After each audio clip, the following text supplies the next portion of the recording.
You'll never look at 80s TV commercials the same way again. You remember Joe Camel, that smooth, sunglasses-wearing cartoon who was somehow cooler than anyone you knew in high school. What most people never found out is that R.J. Reynolds executives knew exactly what they were doing, and internal documents eventually proved it. We're going to open 4 corporate case files today on the most iconic ad campaigns of the 80s and 90s. 4 brands, 4 catastrophic decisions, hundreds of millions of dollars gone, and in every single case, someone in a boardroom signed off on it. The 1980s and 90s were the golden era of TV advertising. Budgets were exploding, agencies were untouchable, and the American living room was the most valuable real estate on earth. Brands weren't just selling products, they were building emotional empires, one 30-second spot at a time. Every major corporation wanted a piece of that attention, and they were willing to spend whatever it took to get it. What some of them were also willing to do to keep it is where the story gets interesting.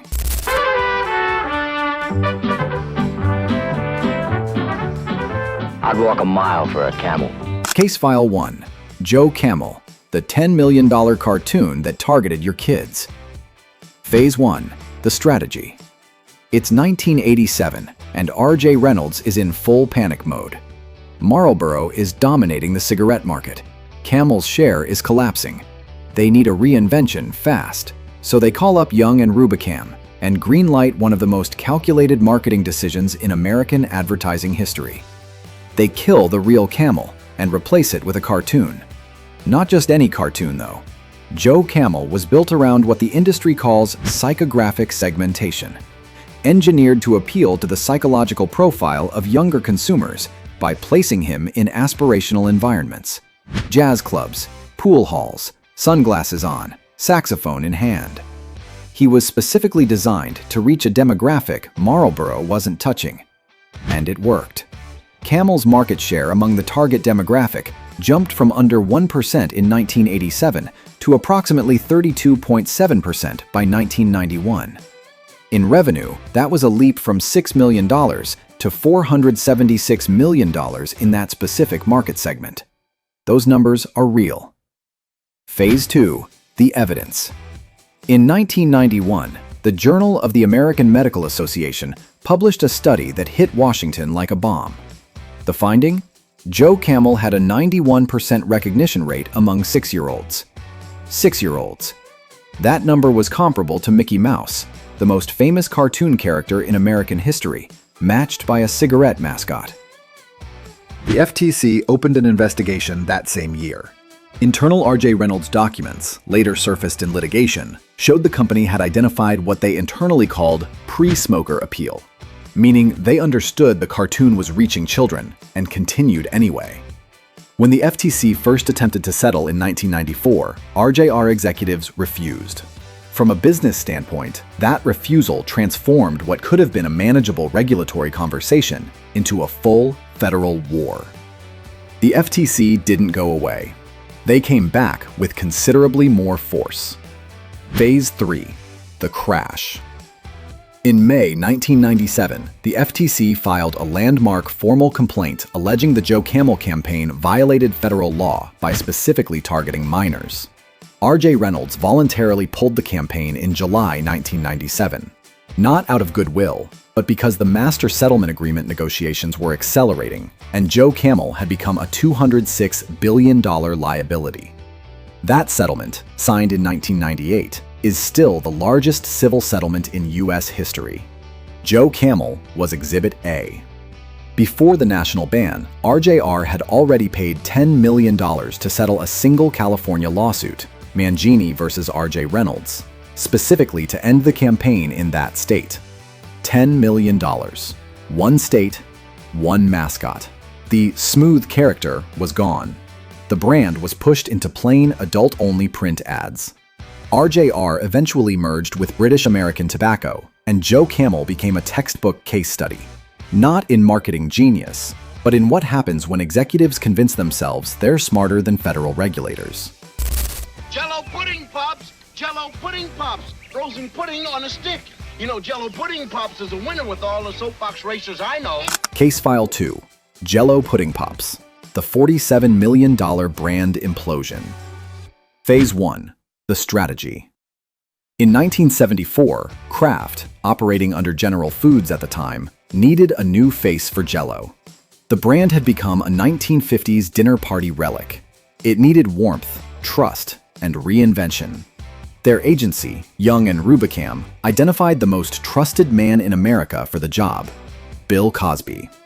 This was a calculated business decision, not a sentimental one. Cosby's Q-score, the industry metric for celebrity likability and credibility, was at the top of the charts. Industry insiders used to say there were three personalities consumers believed unconditionally: God, Walter Cronkite, and Bill Cosby. Kraft was buying that trust and attaching it to gelatin.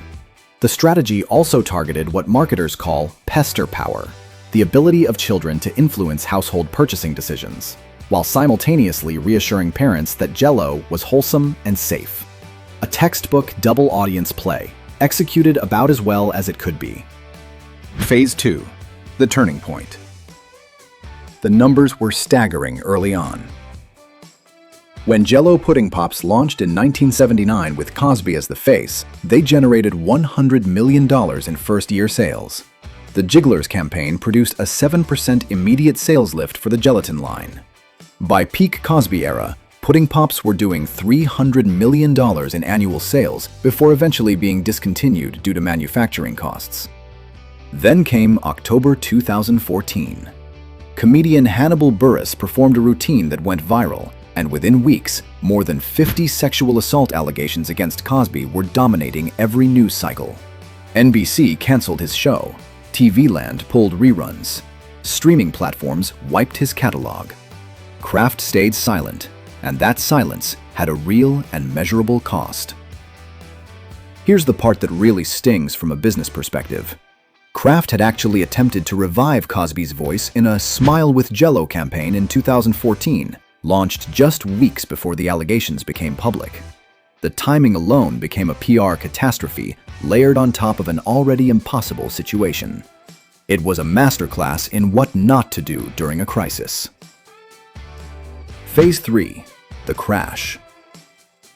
The financial damage was immediate and lasting.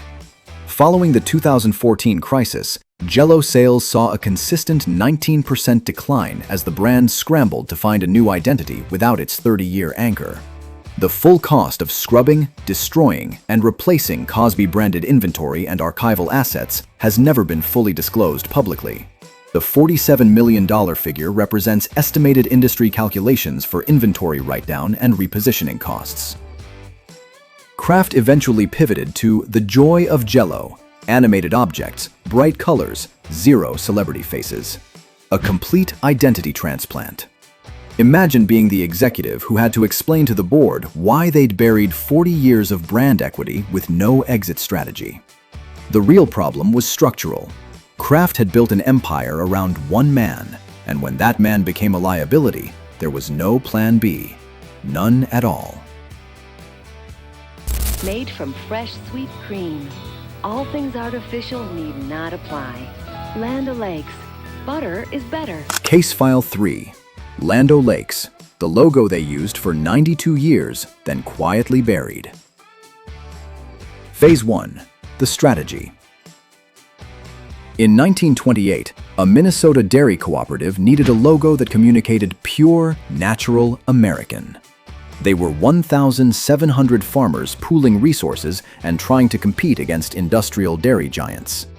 They needed a face, so they commissioned an illustrator, one who specialized, it turns out, in pin-up-style calendar art, to create what would become known as the Butter Maiden. She was a romanticized image of a Native American woman kneeling in an idealized landscape, holding a box of butter.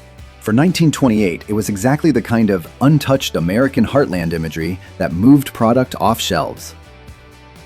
Then in 1954, something genuinely remarkable happened. Ojibwe artist Patrick Desjardins, a Native American, was hired to redesign the logo. He added authentic cultural details, attempting to bring dignity and accuracy to the image. That redesigned version went on to sell billions of dollars in dairy products across America over the following 92 years. Phase 2. The turning point. In February 2020, Land O'Lakes CEO Beth Ford announced a packaging refresh.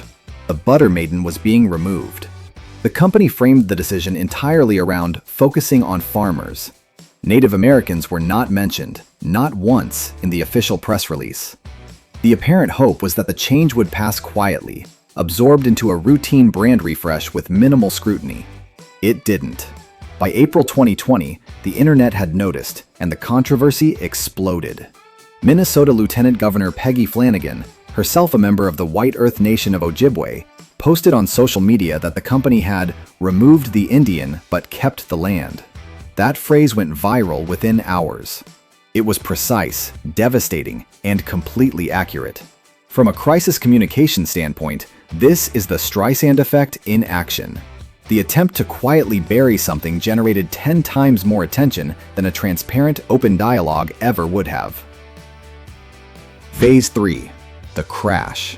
The backlash came from every direction at once. Progressive consumers were angry the company had used a Native American image for nearly a century without public accountability. Conservative consumers were angry at what they saw as caving to political pressure. Land O'Lakes had managed to alienate essentially everyone simultaneously. They pivoted hard to farmer-owned branding, replacing the Butter Maiden with landscape photography and portraits of real cooperative farmers, positioning the rebrand as an ESG play for modern investors and consumers. Land O'Lakes posted $14.9 billion in net sales in 2021, so the financial damage was absorbed. The reputational cost, the permanent association with a tone-deaf, poorly handled rollout, is considerably harder to put a number on. I'm not really buying it. I'm fried. Yeah, it's been a pretty rough quarter. Well, at least we got this material down cold. Case File 4. Subliminal Ads. The government's dirtiest advertising secret. Phase 1. The Myth. In 1957, a market researcher named James Vickery claimed he'd cracked the advertising code. He said he'd run an experiment at a New Jersey movie theater, flashing the words, "Drink Coca-Cola" and "Hungry? Eat popcorn" on screen at 1/300th of a second, faster than the conscious eye can. His claimed results? Popcorn sales up 57.5%. Coca-Cola sales up 18.1%. Every boardroom in America lost their minds. The FCC issued an immediate warning. Networks banned the practice. Congress held hearings. The American Psychological Association called for federal regulation. Within 18 months of Vickery's announcement, subliminal advertising had become simultaneously the most feared and most coveted tool in the industry. Ad agencies charged premium rates to consult on subconscious influence campaigns. It was a gold rush, built entirely on one man's data. Phase 2. The Twist. The data was invented. All of it. In 1962, James Vickery quietly admitted he had fabricated the entire study. The experiment never happened the way he described. He had manufactured the most influential marketing claim of the 20th century, specifically to sell consulting services. And yet, the myth became more powerful than the reality ever could have been. In 1973, a TV commercial for the Milton Bradley board game Husker Du flashed the phrase, "Get it," 4 times in a single ad, each flash lasting 1/300th of a second. The FCC opened an investigation. It remains the only commercial in broadcast history officially cited by the FCC for what they termed subliminal frame injection. The agency issued a 1974 policy statement declaring subliminal techniques contrary to the public interest and warning that any station running such content risked losing their broadcast license. Then, in 2000, the Republican National Committee ran a political ad attacking Al Gore's healthcare plan, and for a single frame, 1/30th of a second, the word "rats" appeared in all caps over footage of Gore. The ad was pulled after the FCC threatened a formal investigation. A multi-million-dollar media buy had to be scrapped and rebuilt from scratch. The FCC's 1974 ruling still applies today, and companies are still testing its edges. Phase 3. The Legacy. Subliminal advertising, the illegal kind, the single-frame injection, was effectively killed by policy in 1974. But the industry didn't walk away from psychological influence. They just found legal ways to pursue the same goals. Marlboro, banned from direct cigarette advertising, reportedly used barcode-style design elements on Formula One racing cars in the late 1990s and early 2000s. Elements critics argued were engineered to visually evoke the Marlboro logo without ever explicitly displaying it. The FIA and broadcasters eventually pushed back. Today, product placement is a $20 billion industry built on the same psychological principles that got James Vickery banned, just executed legally, transparently embedded into content rather than hidden inside single frame. What all four of these campaigns have in common is pretty straightforward. The collective financial damage from these case studies exceeds $210 billion, anchored by the Tobacco Master Settlement alone. That's not a marketing budget. That's the price of arrogance. It was never really about the commercials. It was always about the decisions made behind closed doors, by people who genuinely thought they knew better than the regulators, the public, and sometimes basic common sense. Which of these four surprised you most? Drop it in the comments. I'd genuinely like to know. And if this kind of corporate deep dive is your thing, subscribe, because there are more case files coming.